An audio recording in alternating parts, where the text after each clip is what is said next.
We're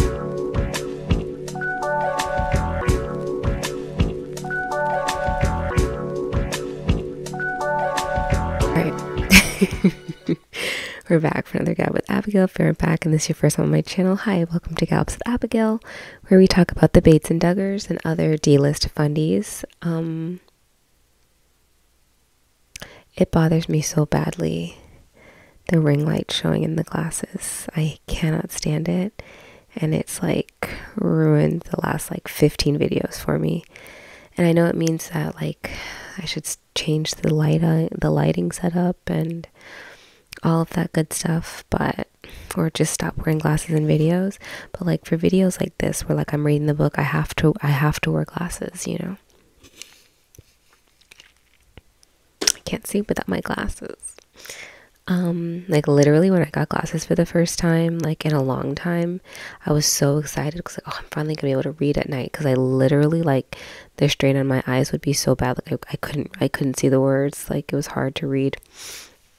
I feel like the only reason I was able to like work is because like, you know, like computers and stuff are backlit, so it's easy to read, but like the fine print of a book, darling, it was a struggle. But yeah, here we are. Final chapter of growing up. Duggar, we've been reading this book for 2 years. I'm so sorry. I promise I'm announcing the next book on hopefully Friday, if this video is edited quickly enough. No, actually, it's if that video is edited quickly enough.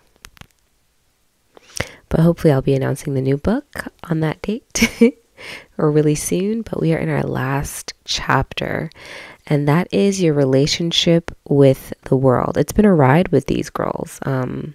It's been culty for sure. It's been IBLP promoting for sure. And I love that for us. I've loved that for us. So let's go ahead. Your relationship with the world. Developing a servant's heart. Let your light so shine before men that they may see your good works and glorify your Father which is in heaven. Matthew 5 verse 16. We'll never forget the girls in the cage, serving outside the United States, locked up and abandoned. It wasn't the kind of cage you might see at the zoo, but a 20-foot high fenced area in an orphanage in Central America. Dad and several of us Duggars had traveled with some friends to El Salvador and Honduras to help and encourage Christians working in ministry there and to do what we could to spread the gospel. We went one day, already from like just that one sentence, like you went to encourage the missionaries and help to spread the gospel. Like you're about to describe people who are having real life problems. And I'm sorry, I know, like sometimes I really do feel like these people in this channel, it's like it's ironic that you guys are supposed to be like bringing Christ to people and bringing people closer to God, and just some of the things that they say and do just makes me like feel very not Christian, because it's like this is just very, because it's just, it doesn't make any sense to me. And it's like I can't accept this as part of the Christian faith. I can't I can't. I just can't. We spent one day visiting a couple of orphanages, and when we came to visit the older girls who live in the government-run facility, we walked through heavy steel doors that clanged shut behind us after we passed. We could hear the security guard threading the heavy chain back through the door handles and snapping the big padlock closed, locking us in with the 30 girls ages 11 to 17 who live in either of the two big rooms joined by a small center courtyard, sleeping on bunk beds and looking out on the world through iron-barred windows. They're locked in this high security area of the orphanage, not because they've done something bad, but because they're thought to have the greatest potential for trying to escape, or because they have non-custodial relatives who may want to kidnap them. Ironically, as soon as they turn 18, these girls are turned out onto the street, most likely with no skills and no means of supporting themselves. I don't know, it's like you can say things like that. You know, we're gonna see what else that they do for these girls, because it's like, yeah, so you understand why people like this might want to come to the United States. and what they might be willing to risk to come here. But we know what kind of political legislation you support. We know who's tuned into Fox right now. We know who is concerned about the crisis at the border, who's got some strong things to say about migrants. And this isn't to...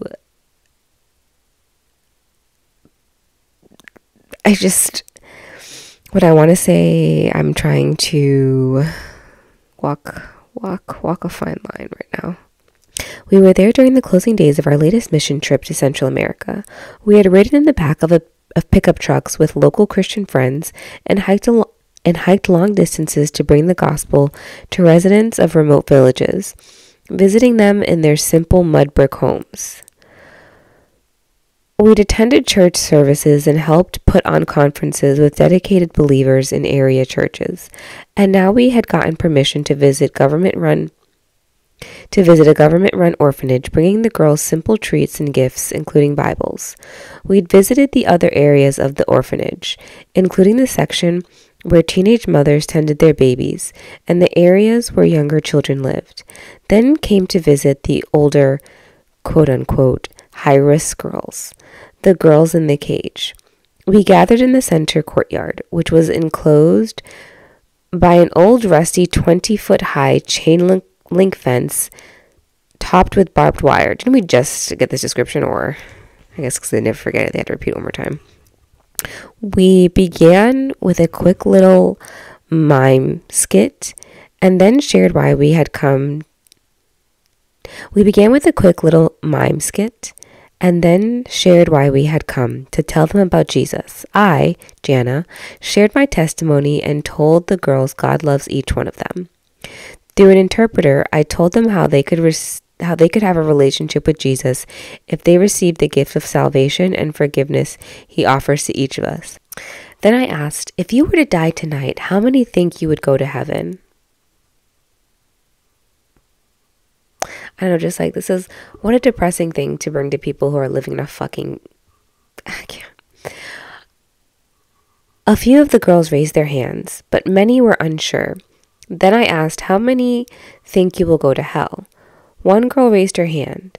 She wore a black leather jacket and a sullen, almost angry demeanor. She paced nervously while we presented the skit, and then while I shared my testimony. At one point, she walked away and then came back in.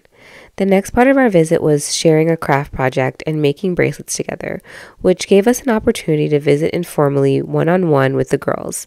I, Jill, began to help the girl wearing the black jacket with her bracelet, which gave me time to talk with her. Oh, so she... Okay, sorry. I'm sorry. While Jana had been talking and the girl had been pacing, I had prayed fervently that God would calm her spirit and open her heart to the good news we were bringing. I'm sorry. That's what I mean about like things like this, like making it hard to like identify as a Christian, because I understand what is meant by the good news. And these are people who are living in what you just described as a cage. And you're going to get on a cushy plane and go back home to your wealthy multi-million-dollar lives. And I just feel like, I don't know if Jesus is the good news in this situation that they want to hear or need to have. I don't know. I just feel like maybe we should address some more immediate needs. I don't know. The whole Christian missionary thing makes me uncomfortable. I'm working hard to learn Spanish, and I was able to have a simple conversation with her. She told me she'd lived in the orphanage since she was 2 years old. Her dad was from Guatemala and her mom was from Mexico, she said. And they don't care about me. Oh. I was able to talk to her about how she could have a personal relationship with Jesus, who does care about her. I gave her a little Bible and told her some key verses. I pointed them out to her and then asked her to read them herself. When I asked if she understood, she nodded. When it was time to leave, I asked her how I could pray for her. She said her prayer was that someday she could meet her mom. I prayed for her, asking God to bring her mom back into her life. But I prayed in English, which she didn't understand, so I prayed for a lot more than that. I asked God to help her work through the hard things of the past and find healing. And I asked that she would be able to forgive those who had offended her and break the chains of bitterness that seemed to spread such gloom over her.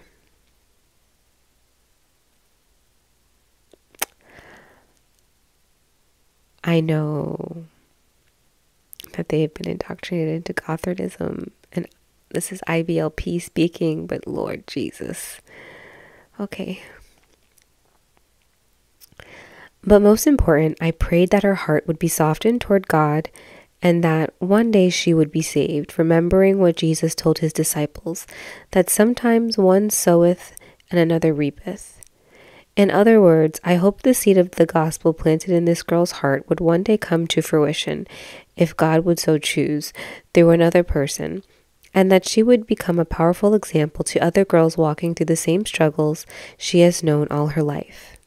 Another girl, about 14, also left a lasting memory. She cried as she told us she'd been there only 6 days, and she knew she would stay until she was 18. It was hard to leave those girls, and we were all in tears as we said goodbye. It wasn't only their day-to-day situation. In essence, living in a locked cage that broke our heart. It was that we knew that aside from Jesus, they had no hope.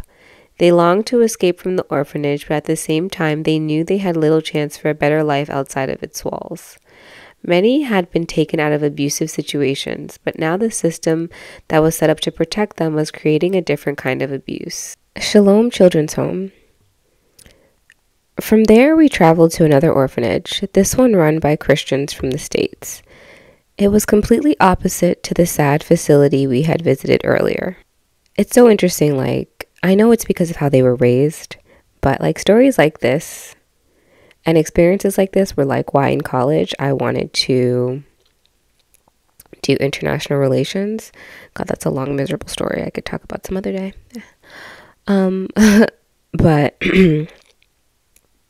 it was so that I could be I can understand and be a part of the solution for why it is that these things happen and what we can do, and to get understanding to make changes in these kinds of people's lives. I'm an Aquarius. Of course I have a bleeding heart about these kinds of issues. And it's so sad that their response to this is oh, hope they get some Christ in their lives, because it's just, there's nothing else that they can be done, or that can be done, And again, I understand that it's how they were raised, but it's kind of also sad that these experiences don't make them thirsty to want to learn about why this is, what can be tangibly done to change the lives of these people. It just seems so defeatist, oh, there really is no hope except for them to believe in Jesus. And even I feel it's being suggested that the belief in Jesus is just going to be something to help them cope and make it through what is still going to be a really difficult life. There is really no hope for what is going to be afterwards. And just how, I don't know. It's interesting that we could have just read a chapter about having all of this kind of civic engagement, and how that doesn't somehow also combine with how you see,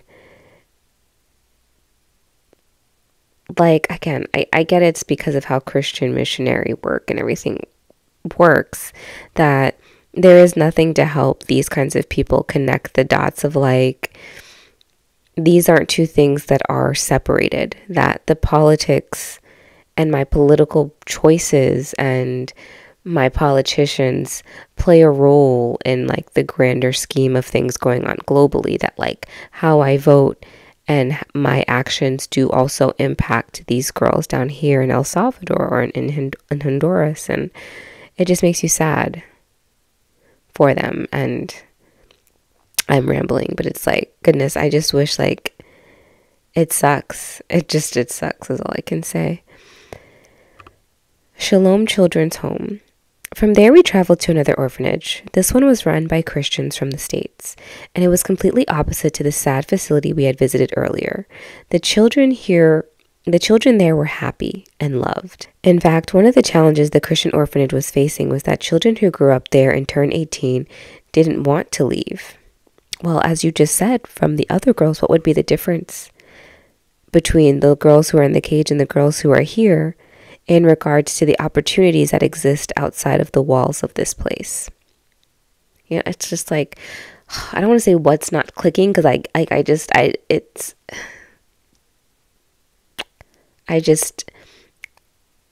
it's weird. It's so weird for people to not be able to, like, think at a deep level about those kinds of things. Like, it's strange. I don't know. I don't get it. It's kind of like it's almost like I'm almost shocked a little bit that in regards to, like, what isn't clicking about that, you know?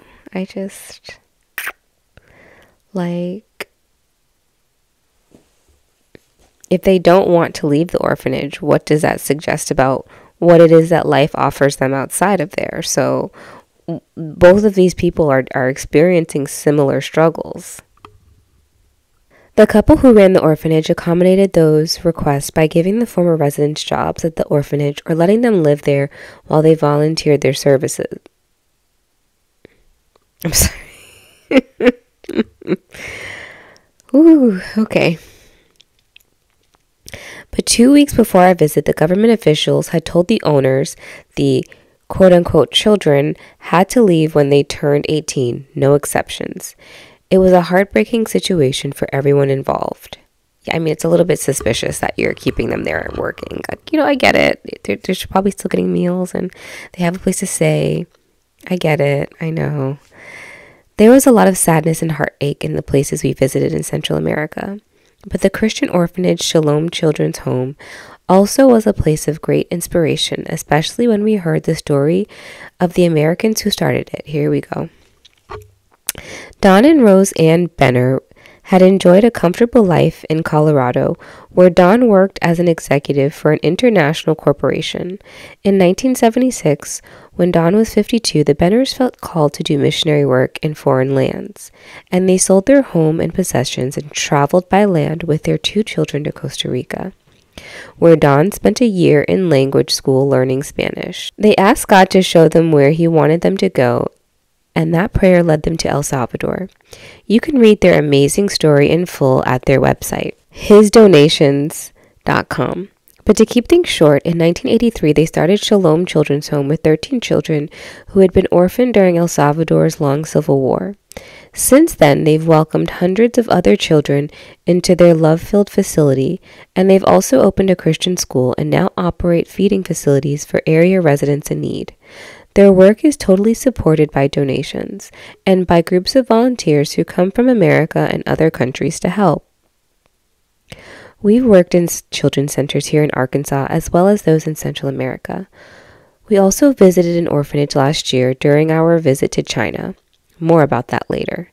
Oh God, I'm sorry. Oh Lord. Our family is drawn to children's facilities in part because God says true ministry is visiting the widows and fatherless, and also because of the stories Mom's father, our Grandpa Ruark, told us about the years when he and 3 siblings lived in an orphanage. Literally squinting at these pictures to make sure that what's his name, Josh, isn't in any of those, because what do you mean you're drawn to orphanages? I hope Josh, oh Lord Jesus, I hope Josh ain't never ever been allowed to step foot into nobody's damn foreign country orphanage. Ooh, do not get me upset. Oh my God, when they went to China and everybody's supposedly watching him like a hawk anyways, blah blah blah blah blah.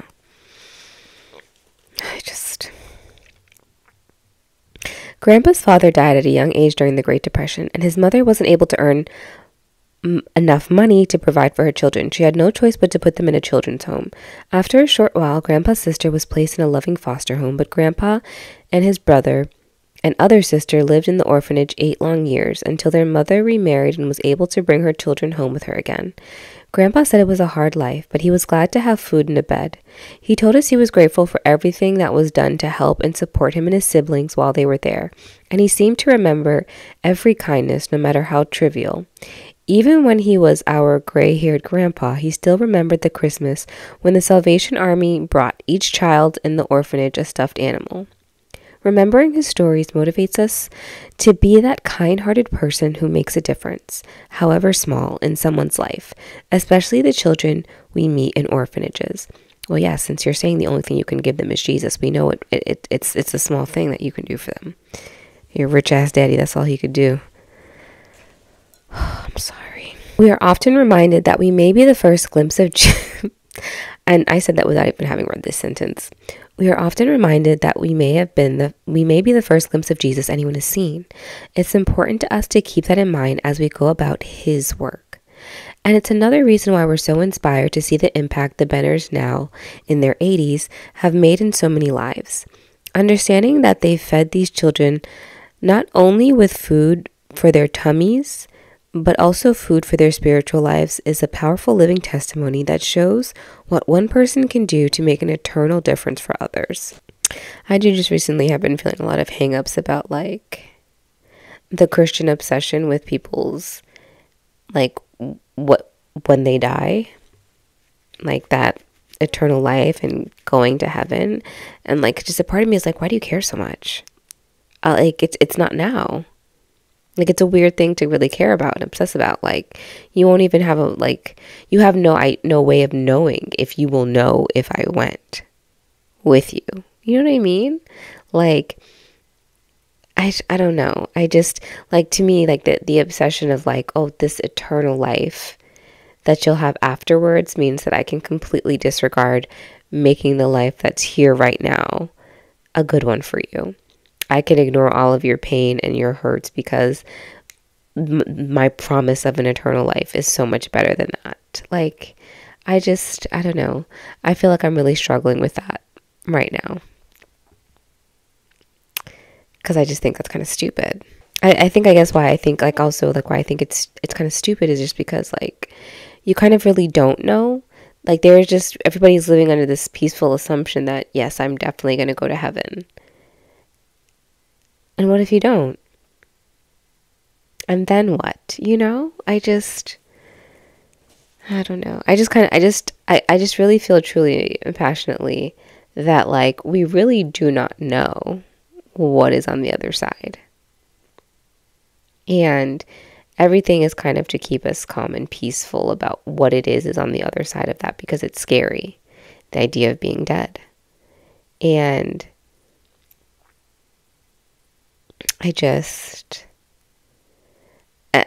and to, like, I don't know, I guess, and to take that fear and then, like, tell people that they should be scared too is, I don't know, is so weird. Like, they weren't scared before and now you're making them scared. Why? I don't know.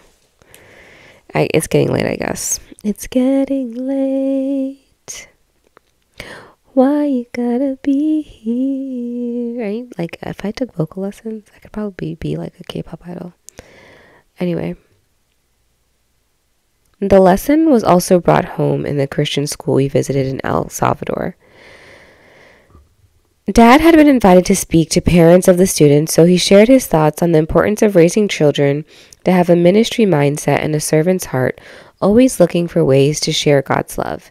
He expressed to the parents the needs that we had seen all around them, practically in their own backyards, and how that was what brought us back to their country time and time again. At the end of Dad's talk, he welcomed questions, and all of us participated in answering. The questions continued for nearly 90 minutes. We were amazed at how eager the parents were to know more about the work our team was doing and how they could get involved. Even after the program officially ended and we were making our way to the door, parents continued to reach out to us. For example, one mom asked me, Jessa, for ideas about how she could encourage her daughter regarding proper relationships with boys. And I was glad to step aside with her and share the guidelines we older Duggar girls have adopted for ourselves with the help of our parents. Many of the families whose children attend the school are quite wealthy, and they pay a substantial tuition, which in turn paves the way for poorer children who also attend. The main message our team hoped to impart during our time there was the urgent need for those Christians to reach out to others in their area, including the children in the orphanages, with the gospel message and the love of God. So is this all going on in El Salvador? I'm confused.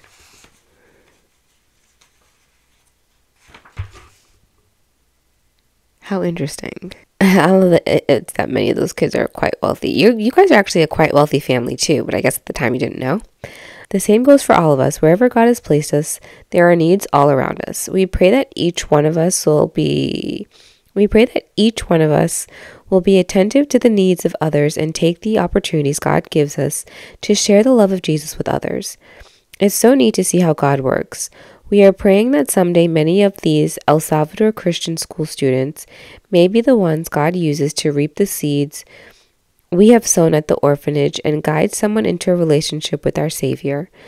Also, in a future visit, maybe we will reap the seeds they sow. We had come on this trip to help and encourage others, but on the last night of the trip, as with every trip, it was clear that we were the ones who had gotten the biggest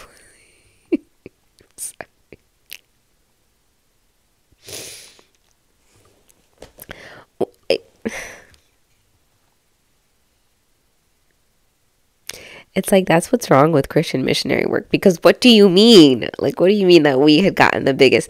Like, you just visited 2 fucking orphanages. And you were the one who benefited the most? I want you to hear that out loud. You just visited 2 orphanages. And you were the one who benefited the most. Okay. It's just metaphorical. It's okay.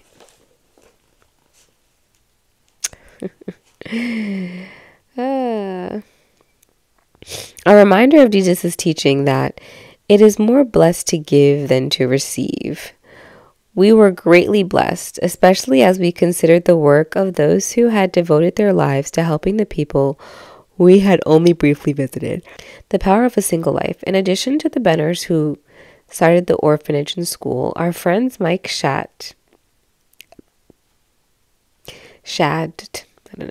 and Alex Lara have also impacted many for Christ. Mike is an ex-pro beach volleyball player who was radically saved. He and his wife Sandy became missionaries to Italy, but had to come back to the States after his wife ended up with Lyme disease. After they returned, Mike prayed about how he could minister to those around him, and he got an idea to offer to teach English as a second language classes at a local college in Clearwater, Florida. Alex Lara was a young Salvadoran rural health worker who was awarded a scholarship to come to America for additional medical training. While she was attending medical-related courses in Clearwater, she also signed up for Mike's free English classes. Mike used the Spanish-English Bible as the textbook.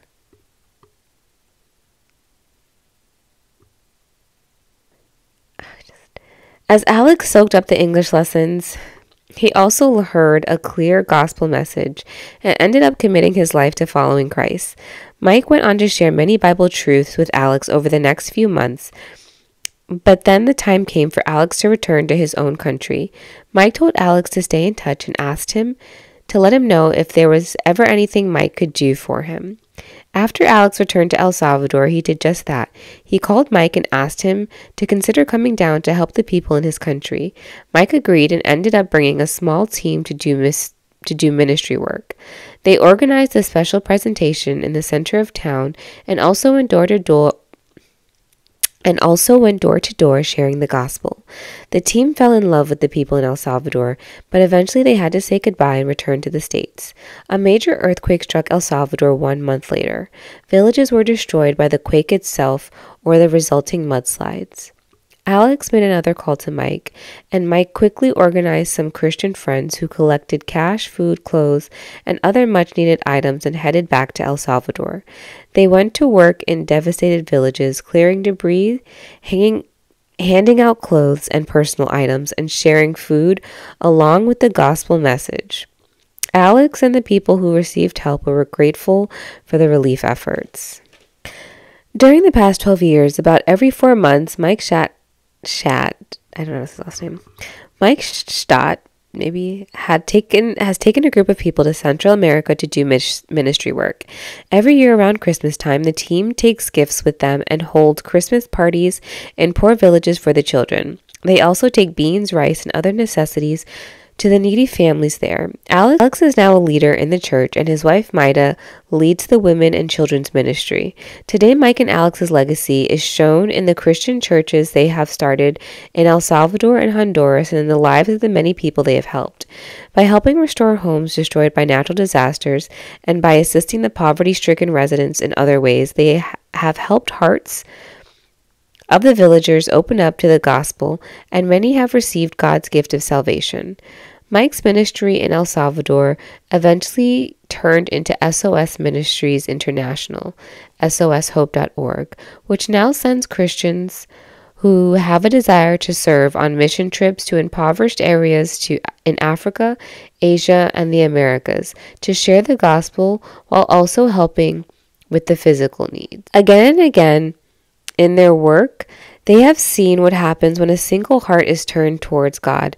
Just as Alex's faith eventually inspired his wife and other family members to believe, one person who becomes a Christian and dedicates his or her life to living for God can be a powerful impact on his or her family, and that family in turn can impact dozens of others. It's the same way Grandma Duggar, after becoming a Christian at age 15, when no one else in her family believed, has had such a widespread influence as the years passed. She planted the love of God in the hearts of her children, who grew up to share that love with their own children. That would be us. When we truly turn over the control of our lives to Jesus Christ, God's Spirit then lives in us. His love will overflow out of our lives through our words and deeds. Once we experience His love and forgiveness, we want to share it with others, and that relationship with others is what this chapter is about. The Bible tells us we are not supposed to express love only through our words, but even more important, through our actions as well. So serving others should be the primary focus of true Christians. See 1 John 3, verse 18. Jesus taught that we're to treat others as we want to be treated, and He also said we're to extend kindness to quote-unquote strangers. He told His disciples a parable about the time when God will separate His sheep from the goats. In other words, the blessed from the cursed. Now, what did goats do? Describing that time in the future, He said the blessed ones were those who had fed Him when He was hungry, gave Him a drink when He was thirsty, sheltered Him when He was a stranger, clothed Him when He was in need, looked after Him when He was ill, and visited Him when He was in prison. In the parable, Jesus' followers, you know what's funny about this? Sorry. Just again, the whole migrant situation. It's just, the irony speaks for itself. In the parable, Jesus' followers were confused, thinking they hadn't done any of those things for Him. They asked, "Lord, when did we see you hungry?" I'm sorry. Jesus explained, "Inasmuch as ye have done it unto one of the least of these my brethren, ye has done it unto me." Those words empower us to carry His love into what Christians call the mission field. Whether it's the quote-unquote least of these in a farm, in a family living in a mud hut in Honduras, a confused, hard-hearted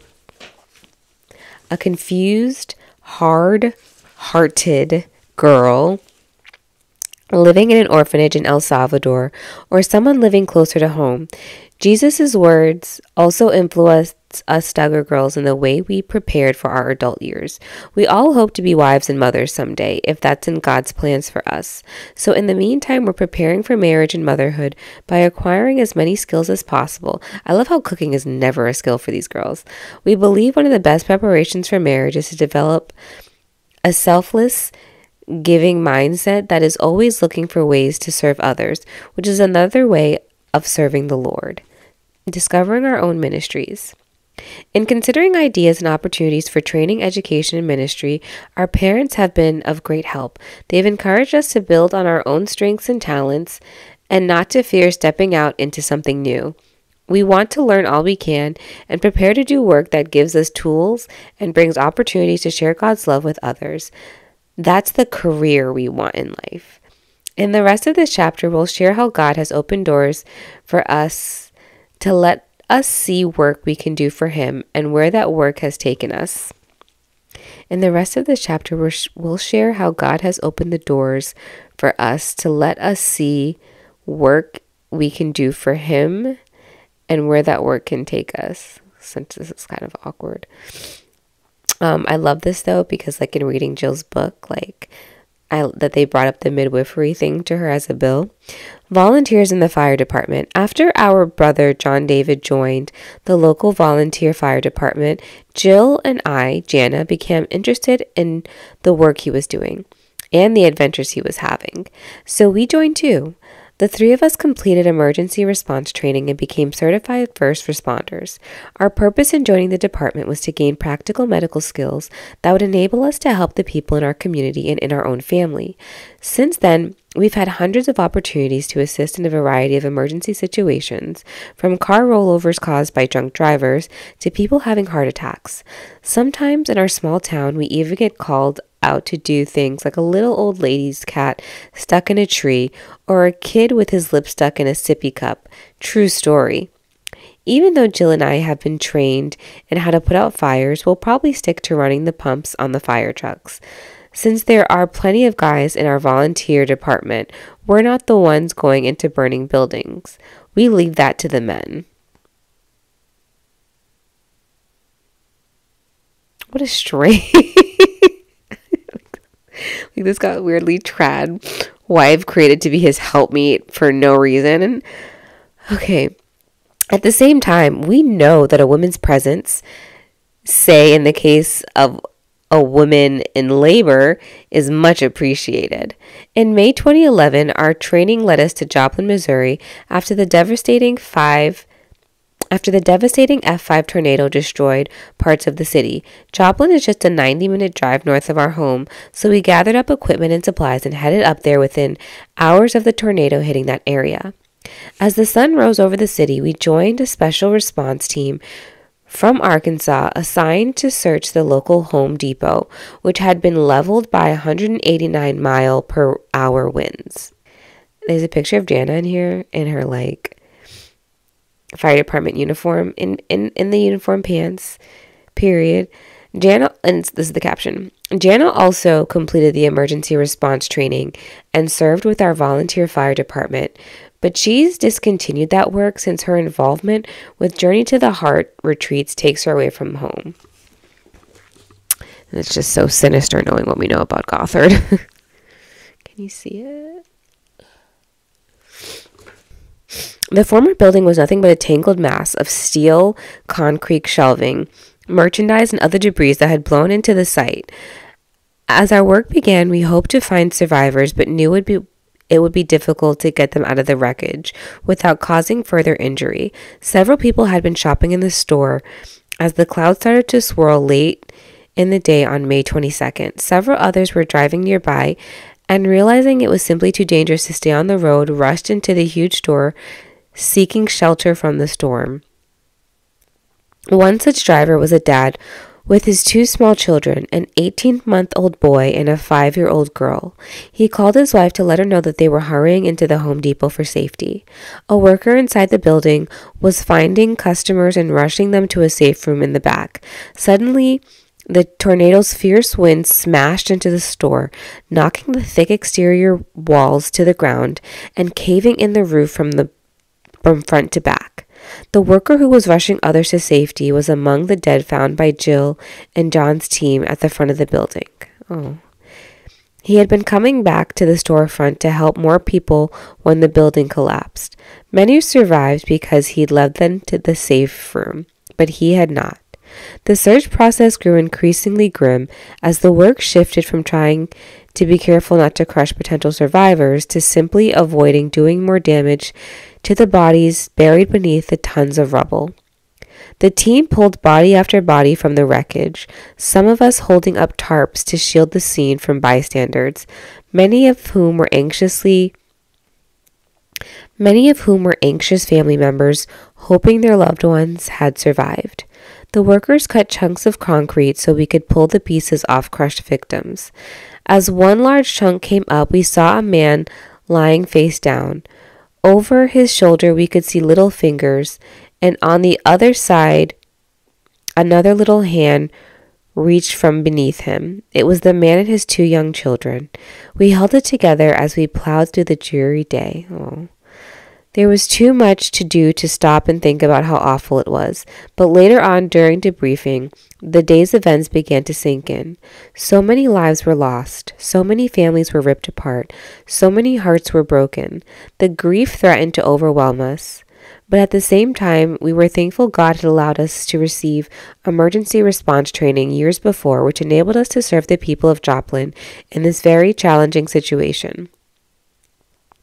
Seeing such tragedies firsthand reminds us how important it is to always be available to help and to serve. It also emphasizes the value of life and of making wise use of each day because we don't know what tomorrow holds. While our emergency and first responder work led Jill and me, Jana, into medical-related fields, it's not quite Ginger's and Jess's thing. But after Josie was born prematurely, all 4 of us completed neonatal resuscitation training so we could help in that kind of scary situation should it occur. Seeing 3-year-old Josie run around the house now like an energetic fireball, it's hard to remember the time our family prayed for every breath she took as a 22-ounce preemie. Jesus. Jill becoming a midwife. Jill's interest in midwifery may have been sparked when Mom welcomed us older girls to be with her and Dad during a couple of births. I considered many other types of work too, but I prayed that God would show me His will and that He would make it clear, and that He would make it so clear I wouldn't miss it. He has done that, and I'm so grateful. Several years ago, I did some babysitting for a doula, the professional name for a childbirth educator, someone who provides emotional support and guidance for parents as they go through the birthing process. I was interested in the work she did and loved hearing her talk about it, but I wasn't thinking about going into the field myself. I was still seeking the Lord's will for whatever skills He was leading me to. And then last year, a midwife/preceptor moved into our area. As a licensed midwife, she is qualified to deliver babies, usually in the local birthing center or in private homes. And as a preceptor, she's qualified to help train others in midwifery through apprenticeships. A friend of a friend introduced us, and after we had talked, she offered me a chance to apprentice with her. I prayed about the decision and talked to my parents. Then we prayed together. No big decisions are made without prayer in the Duggar family. And they encouraged me to walk through these doors that God was opening for me. Not for free, of course. Meanwhile, the midwife/preceptor I work with is fluent in Spanish and has many Spanish-speaking clients, so that's a big help in my efforts to become fluent in that language. Many people who hear about my apprenticeship assume that women in our area who choose home deliveries are Christian, homeschooling moms like my mom. But that's not the case. Most of our clients are not believers, and many of the birthing mothers I've helped have been single moms. It's cheaper. I've attended births in bright, clean, happy homes and also in dingy backwoods shacks where an abundance of curse words and alcohol seem to be an ordinary part of the evening. No matter where it happens, the birth of a baby is an amazing thing, and I feel blessed to be a tiny part in bringing God's blessing into the world. I usually ask Mom if I can pray for her and her baby, especially when problems occur. Excuse me, the mom. The mom almost always says yes, and it is such a precious opportunity to be the first to pray a blessing over a newborn baby. Sometimes when the mom is open to it, I also give the baby a gift, a little Bible. Of all the births I've seen, of all the births I've been a part of, our experience in China was probably the most memorable. I wasn't even allowed to be in the delivery room for it, even though the parents wanted me to be there. Instead, my role was limited to pacing and praying in the hallway. It happened last year when our family traveled to China on 10-day journalism visas so we could record some episodes for the TV series. Our production coordinator, Courtney Enlow, wife of our videographer Scott Enlow, was a little more than 7 months pregnant at the time, but she had gotten the go-ahead from her doctor to make the trip. We brought along an obstetrics nurse just in case, and everything went well until midway through our China visit, Courtney slipped and fell on some steps leading down to the subway from Tiananmen Square. There didn't seem to be an immediate problem, but Courtney was a bit rattled and went back to the hotel to rest for a while. When she got up later that day to eat something, her water broke, which meant her baby was on its way. That's crazy. It also meant that we were about to see a whole different side of the communist country we were visiting, one we would have preferred to miss. Oh my goodness. I'm sorry. To tell the entire story with all its complexities and frustrations, we would need a separate book. In this limited space, I'll just tell you that once again God answered prayer and pushed aside a lot of the otherwise impossible obstructions and regulations so that little Leah Enlow was successfully ushered into this world by a Chinese obstetrical team.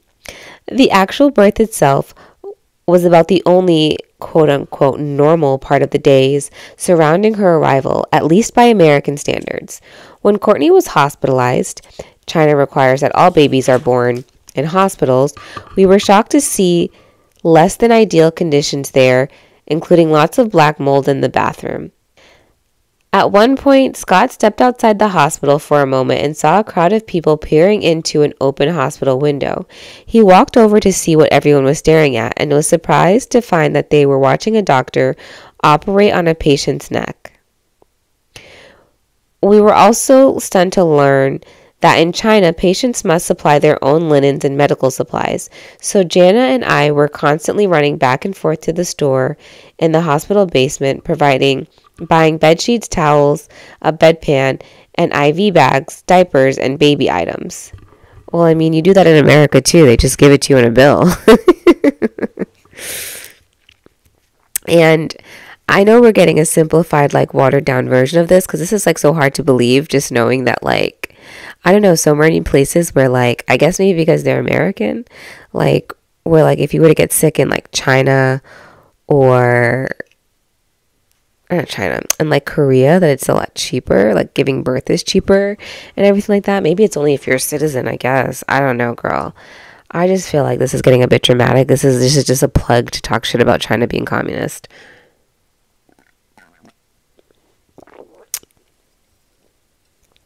But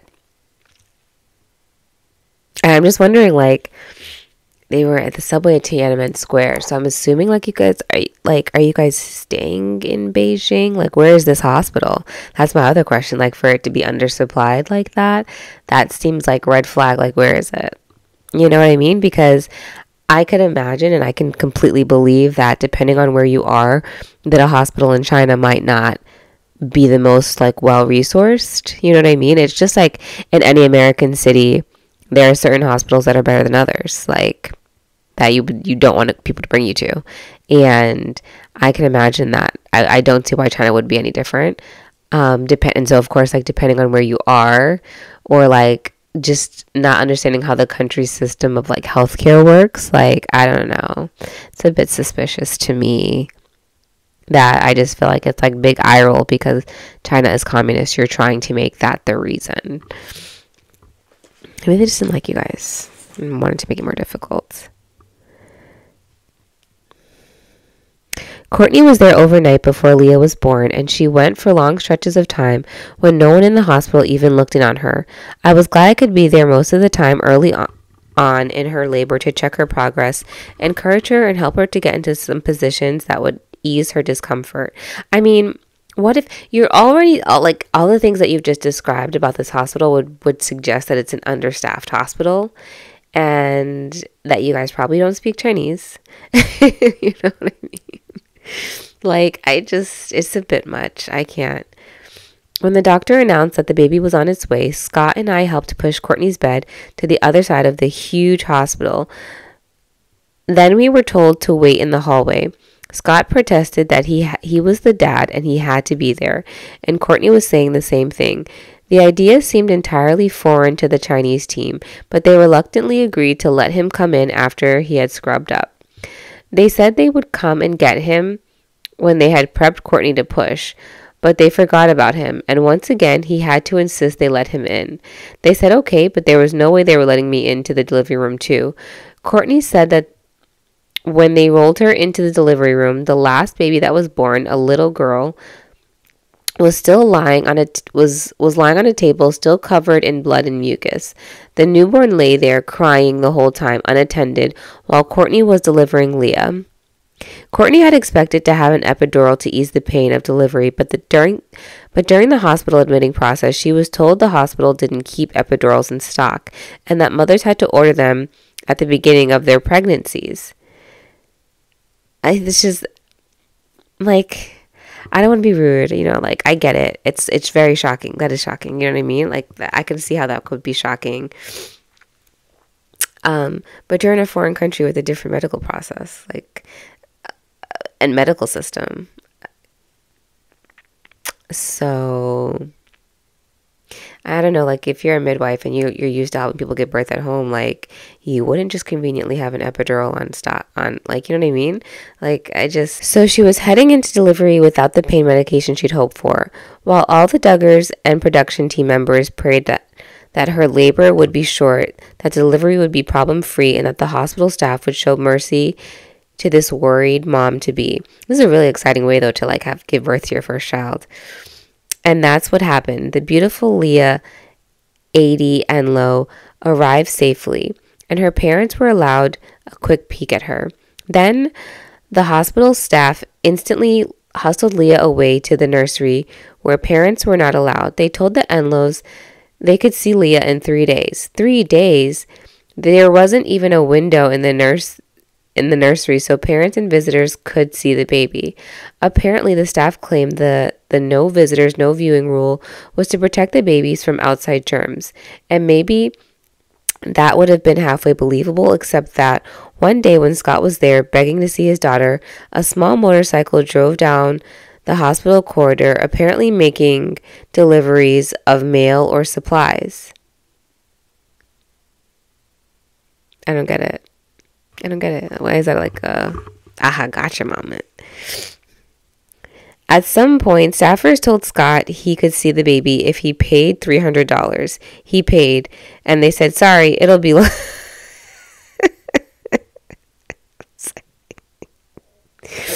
It's not funny. It's not funny because like, it's just like, oh my God, like, going to a foreign country, it's so easy to get scammed. Oh my God. And I get it. You're at a hospital. You're not supposed to be doing scammy stuff at a hospital, but like, it's so easy to get scammed. So I'm like, where is this hospital? Where do they find this hospital? Why do they go to this hospital? At one point, I mean, I guess, it's a long story that needs a separate book. And this is so interesting. Sorry, it'll be a while longer. The baby still needs some more tests. The excuses of mysterious and unnamed tests stretched on, and all of us were on edge, knowing this kind of separation wasn't good for the baby or her parents. The other issue was that our 10-day visas were about to expire, and all of us, even the Enlows, would have no choice but to leave the country or be threatened with arrest. Still, the hospital staff hesitated. They told Scott and Courtney they could go to Hong Kong and reapply for visas and then come back for their baby. It all seemed too bizarre to understand. We spent our last few days in China in lots of prayer and mainly just trying to console and encourage Scott and Courtney. Finally, the American ambassador to China got involved, and on the day before our visas expired, the tests were magically completed, and little Leah was allowed to leave the hospital and the country. I don't think any of us had ever been so relieved to head home as we were that day when we finally boarded the plane, sending up prayer. I'm looking at the picture of them in China. Sending up prayer after prayer of thankfulness that God had seen us through this trying time. The experience was scary, exhausting, and also very confirming, showing us I feel like this should have been also very affirming, showing us again how much we need to rely on God as He leads us through situations that might seem intolerable or even impossible at first. It also confirmed for me that midwifery is work I can use to serve Him wherever I am. Now I am looking forward to completing my national certification so I can continue to serve God in this way for as long as He chooses to keep this pathway open for me. I think I'm gonna stop there. I'm tired. I've had enough. Let's go. It's like you niggas gotta stop acting weird. You niggas gotta stop acting weird.